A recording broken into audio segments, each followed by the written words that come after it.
Right, yep. So what I learned in my school social work years is that they are a very divided camp. With the capital D, the deaf culture considers being born deaf a blessing, that you are special and you should not try to change that. So there's a lot of divided camps about like the cochlear implants that can help you get hearing. And then they have many times entire communities of all deaf.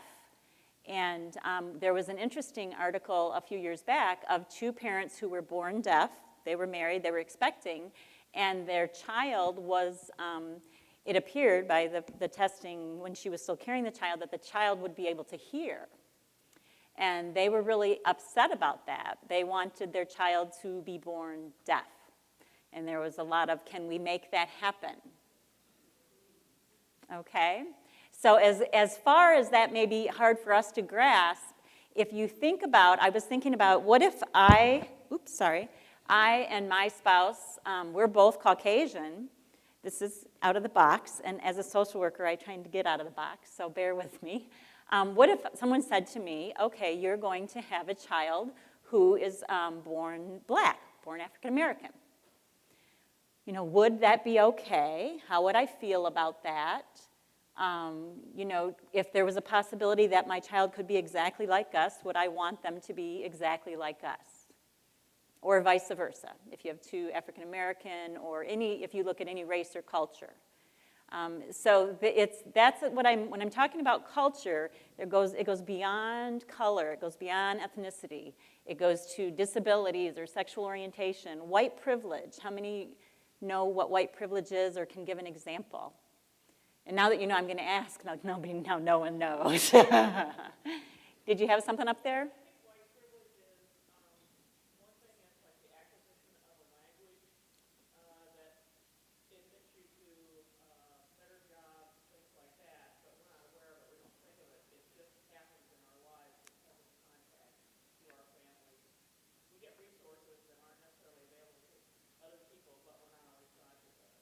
Right, we're completely unconscious, and we think everyone gets treated this way because this is our life, and this is what we live.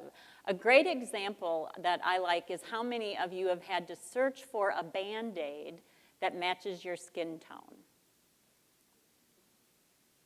Okay, that's an example of white privilege. If you're white, you don't have to think about that. And some people have said, but now they've got the clear ones. But what color is the gauze? White. Okay, so that's another example that comes, and we think, well, this is just natural and this is normal. It's the same with socioeconomic status.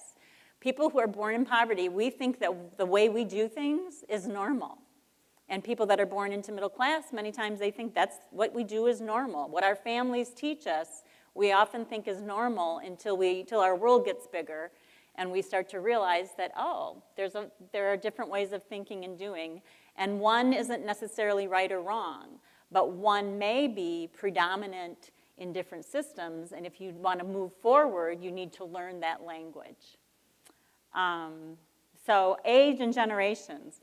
My mom is going to be 89, and she was raised in the Depression. So I grew up washing all paper products. Plastic bags, we washed them. The bags, the bread that came in, we washed them. We saved everything.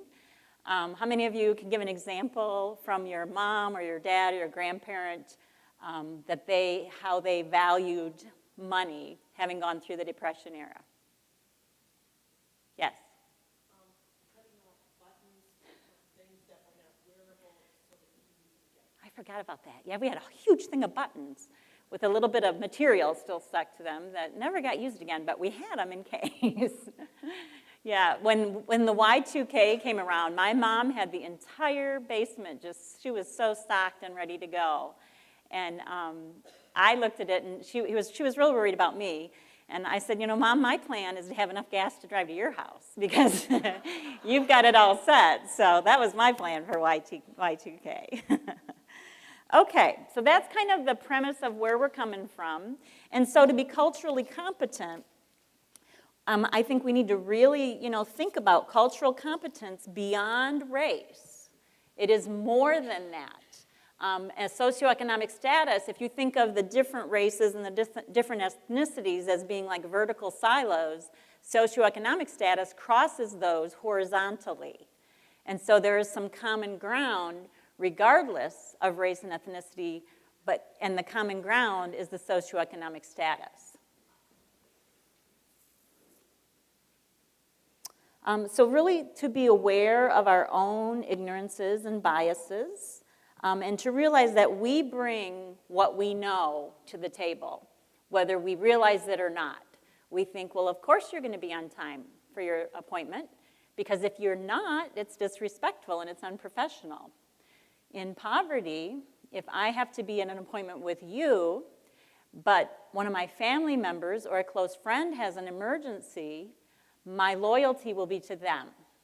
And I will stay and help them and maybe miss your class or miss your appointment or be late. And because to me, that will, of course, this is where my loyalty lies.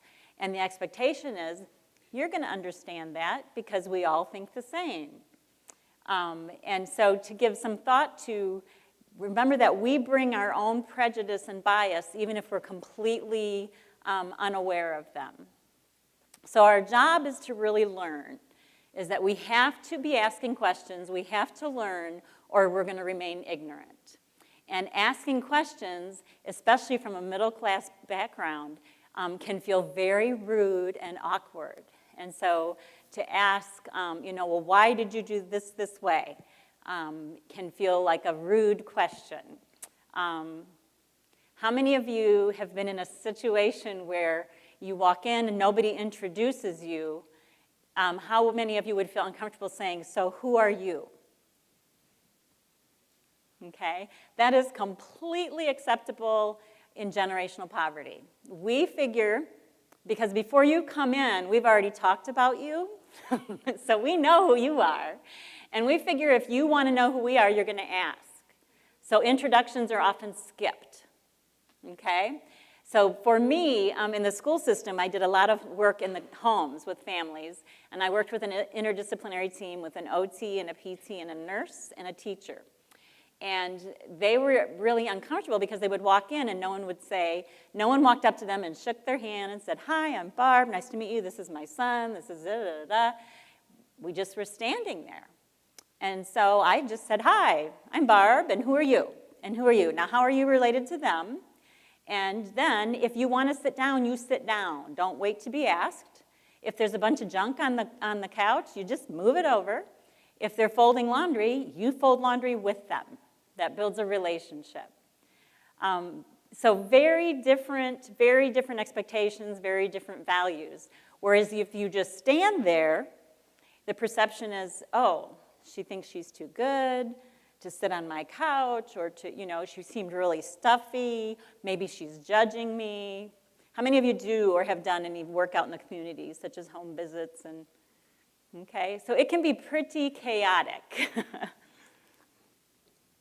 Okay, so hopefully today we're going to learn about different ways of doing and being. Poverty is really relative.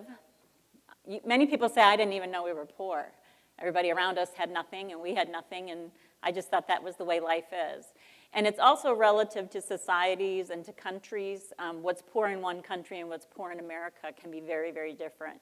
And I'm speaking today just basically on our society. It can vary also from urban and rural. And I've learned it can really, being poor on a farm is also a whole different way of being poor.